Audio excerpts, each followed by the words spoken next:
Hello दोस्तों, स्वागत है मेरे इस चैनल जीएस कोर एकेडमी पर। आज हम लोग दोस्तों यूपी पीसीएस मेंस का एक क्वेश्चन देखेंगे जो कि बहुत इम्पोर्टेंट है। आज हम देखते हैं कैसे मेंस का आंसर लिखा जाता है। तो बने रहिए दोस्तों, मैं बता दे रहा हूँ। पहले तो मेंस लिखा जाता है, पहले इसमें इंट्रो होता है, मेन बॉडी होता है, कंक्लूजन होता है। दोस्तों मैं हाथ से लिख रहा हूँ, इसलिए मेरा राइटिंग थोड़ा अच्छा नहीं हो रहा है। जब चैनल मोनेटाइज हो जाएगा तो कुछ इनकम आने लगी, उसके बाद दोस्तों मैं ले लूँगा। चलिए दोस्तों क्वेश्चन देखते हैं। क्या उत्तर प्रदेश के क्रांतिकारियों का भारतीय स्वतंत्रता संघर्ष में योगदान। ये पेपर है दोस्तों, पहले देखिए दोस्तों, इंट्रो में भूमिका में क्या लिखा है। भारतीय स्वतंत्रता संग्राम में उत्तर प्रदेश तत्कालीन संयुक्त प्रांत का योगदान अत्यंत गौरवशाली और केंद्रीय रहा है। यहाँ की भौगोलिक स्थिति, सांस्कृतिक चेतना और औपनिवेशिक शोषण के विरुद्ध उपजे असंतोष ने इसे क्रांति का प्रमुख केंद्र बना दिया। 1857 के प्रथम स्वतंत्रता संग्राम से लेकर 1940 के दशक के अंतिम आंदोलन तक उत्तर प्रदेश के क्रांतियों ने सशस्त्र क्रांति, वैचारिक चेतना और जनवाद के माध्यम से ब्रिटिश शासन की बुनियाद हिला दिया। दोस्तों ये तो भूमिका हो गया। हम देखते हैं मेन बॉडी में क्या लिखा जाएगा। क्रांतिकारियों को संघर्ष के प्रमुख चरण, कितने कितने चरण हुए थे दोस्तों, ये भी देखा जाएगा। पहला है स्वतंत्रता संघर्ष के प्रमुख चरण और क्रांतियों की भूमिका। इसमें है 1857 का प्रथम स्वतंत्रता संग्राम। 1857 के प्रथम स्वतंत्रता संग्राम क्रांति का मुख्य केंद्र उत्तर प्रदेश ही था, जहां से सैनिक और नागरिक विद्रोह ने व्यापक रूप लिया।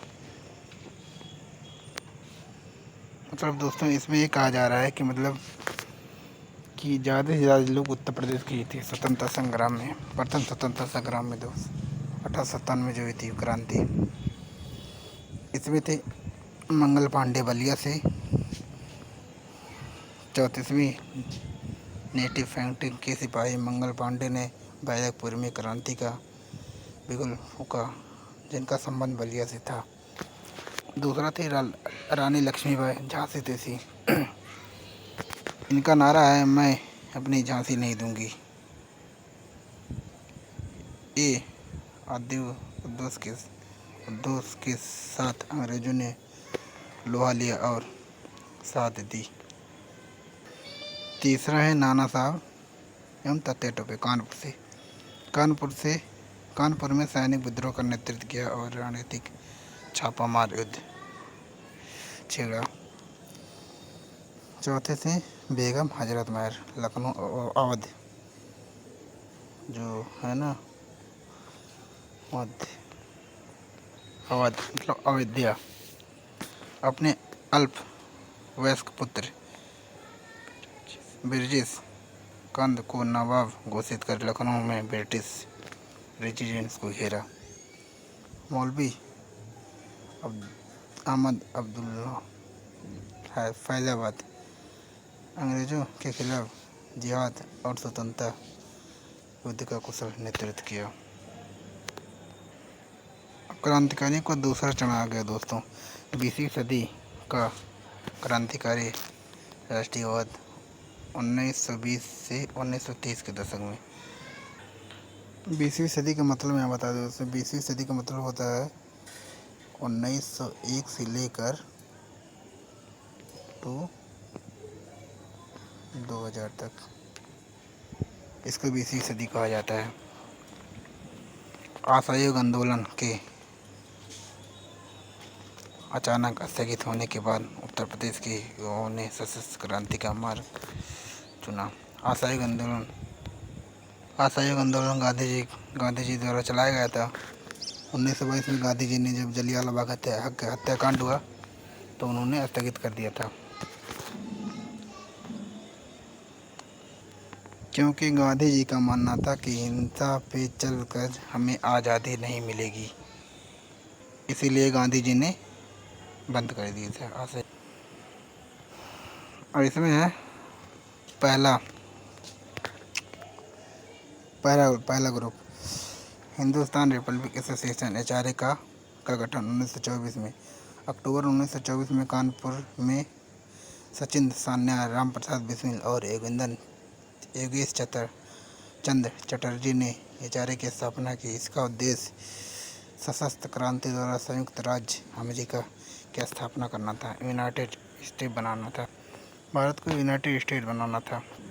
अब इसमें देख लीजिए तो फिर भी पूछा जा सकता है कि HRA में कौन लोग शामिल थे, कौन लोग नहीं शामिल थे। तो यहाँ पर देख लीजिए दोस्तों, HRA में कौन लोग शामिल थे, कौन लोग नहीं शामिल थे। इसमें फिर भी क्वेश्चन बनाया जा सकता है।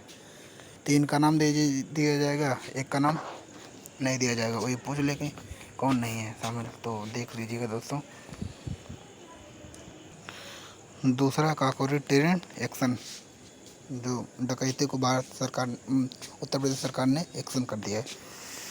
9 अगस्त 1925 में HRA के क्रांतिकारियों ने लखनऊ के पास काकोरी में सरकारी खजाने को लूटा। इसके बाद ब्रिटिश सरकार ने दमन चक्र चलाया और 4 नायकों को फांसी दे दी।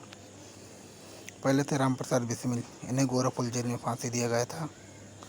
अशफाक उल्ला खान, इन्हें फैजाबाद जेल में फांसी दिया गया था। और रोशन सिंह नैनीताल प्रयागराज में, सॉरी ताल नहीं, राजेंद्र लाहड़ी गोंडा में। राम प्रसाद बिस्मिल और अशफाक की अटूट दोस्ती ने हिंदू मुस्लिम एकता की अमर मिसाल पेश की।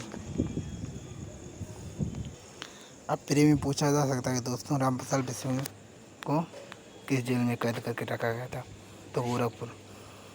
पूछ लिया जाए अशफाक उल्ला खान को किस जेल में रखा गया था, फैजाबाद में। पूछा जाएगा रोशन सिंह को कहाँ रखा गया, तो प्रयागराज जेल में। ऐसे दोस्तों आप लोग देख लीजिएगा। तीसरा है HSRA और चंद्रशेखर आज़ाद का नेतृत्व। काकोरी कांड के बाद बिखरे संगठन को चंद्रशेखर आज़ाद उन्नाव प्रयागराज में संगठित किया। 1928 में इनका नाम हिंदुस्तान रिपब्लिक एसोसिएशन रखा गया।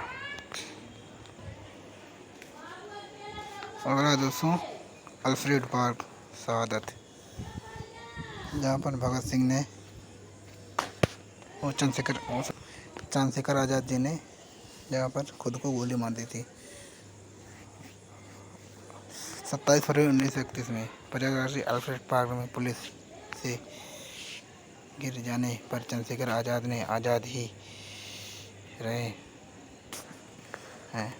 ही रहेंगे की प्रतिज्ञा को निभाते हुए अंतिम गोली खुद को मार दी। देखिए चंद्रशेखर साहब ने नारा दिया था, आज़ाद ही रहेंगे, आज़ाद ही हैं प्रतिज्ञा, इन्होंने नारा दिया था।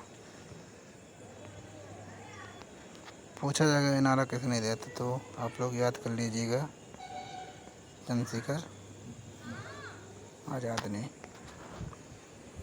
चलिए दोस्तों अगला देखते हैं तीसरा 1942 का भारत छोड़ो आंदोलन और समांतर सरकार।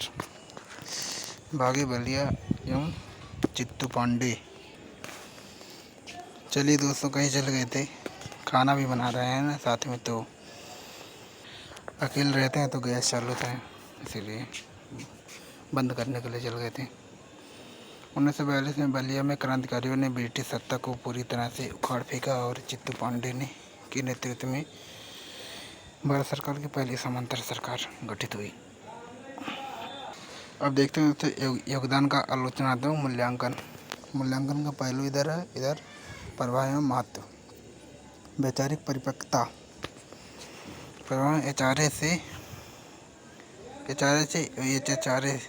के सफ़र ने स्पष्ट किया कि क्रांति केवल सत्ता परिवर्तन के लिए नहीं बल्कि समाजवाद, धर्मनिरपेक्ष और सामाजिक आर्थिक न्याय के लिए थी। जन जागरण। क्रांतिकारियों के बलिदान ने भारत के आम युवा के मन से ब्रिटिश शासन का भय समाप्त किया। फिर है सांप्रदायिक सौहार्द। उत्तर प्रदेश के क्रांतिकारियों ने धर्म से ऊपर उठकर राष्ट्रीय धर्म को प्राथमिकता दी। बिस्मिल और अशफाक की शहादत राष्ट्रीय एकता का प्रतीक बनी। ब्रिटिश सत्ता का दबाव। शास्त्र गतिविधियों और बलिया जैसी समांतर सरकारों के गठन ने ब्रिटिश हुकूमत को यह एहसास कराया कि भारत पर अब लंबे समय तक शासन करना असंभव है। वो लोग भी डर रहे थे दोस्तों। अब देखते हैं निष्कर्ष में क्या लिखा जाएगा। निष्कर्ष में लिखा जाएगा, उत्तर प्रदेश के क्रांतिकारियों का योगदान केवल सशस्त्र संघर्ष तक नहीं था, यह आत्मसम्मान, वैचारिक चेतना और सर्वोच्च बलिदान की हमारी गाथा थी। 1857 के वीरों से लेकर काकोरी के शहीद और बलिया के बागी नायकों तक उत्तर प्रदेश की भूमिका ने स्वतंत्रता आंदोलन को न केवल नेतृत्व दिया बल्कि उसे एक नई दिशा, ऊर्जा और दृष्टि भी प्रदान की। दोस्तों हम लोग देख चुके हैं कि क्वेश्चन का मेंस में आंसर कैसे लिखा जाता है। अब दोस्तों मेरा आवाज़ साफ नहीं लग रहा है, इसीलिए दोस्तों मेरा तबीयत ख़राब है इसीलिए, और मेरे पास कुछ भी है भी नहीं, माइक नहीं है, मेरे पास केवल मोबाइल है, बस उसी से मैं रिकॉर्ड करता हूँ। देखिए दोस्तों आप लोग देखते रहिए। दोस्तों, देखने में कुछ नहीं रहता। 8-10 मिनट का वीडियो बनाते हैं, देखने में तो कुछ नहीं रहता। इतना अच्छा कंटेंट दोस्तों कहीं नहीं मिलेगा। तो चलिए दोस्तों चलते हैं, लेकिन कल मिलेंगे एक और नए क्वेश्चन के साथ। आप लोग शेयर लाइक सब्सक्राइब कर दीजिएगा। चलिए दोस्तों, गुड नाइट।